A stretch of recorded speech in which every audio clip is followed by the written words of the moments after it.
Paano nga ba gumamit ng Samsung na inverter na washing machine? This one is a top load washing machine. Ang kilogram niya up to 7.5 kilogram. So maganda dito, automatic na lahat and computerized. So nabili namin to sa SM, nasa 13,000 pesos way back December. Naka-promo siya.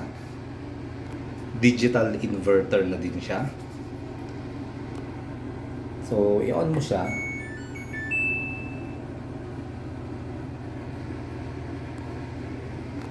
Ayan, so lahat to automatic na. Depende lang sa inyong preference. So dito nyo ilalagay yung mga detergent. Ayan, pabango. Tapos dito may filter din siya.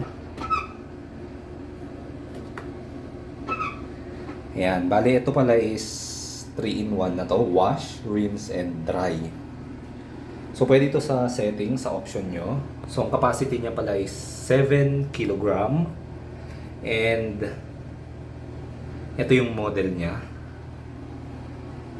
So may mga option tayo dito. May normal, quick wash, super clean, rinse and spin, aqua preserve. Ito yung aqua preserve para makatipid ng tubig. Then sa bedding. Then ito yung Eco Tab Clean. Ito yung cleaner niya. Recommended siya na nililinisan nyo yung washing machine nyo every use. So ito yung cycle, delay and water level. Dito yung setup nyo. Then yung function. Kung gusto nyo wash lang. Ayan lang yung option niya, wash. Kung gusto nyo rinse lang. Gusto nyo dryer lang, spin. So dryer lang siya. Yan ang option nyo, then pindutin nyo. Ito naman yung, kung gusto nyo naman ng wash, rinse, and spin, all-in-one na, wala na kayong gagawin, automatic na siya. Pwede nyong pindutin to. Automatic na siya guys, lagay nyo lang yung mga labahan nyo dyan, mga beddings, whatever, automatic na siya.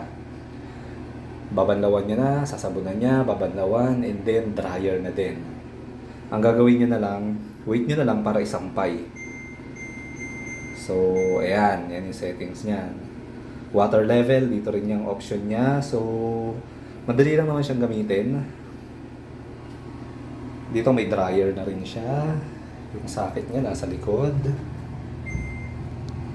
So, maganda siya kasi talagang automatic siya. Ayan.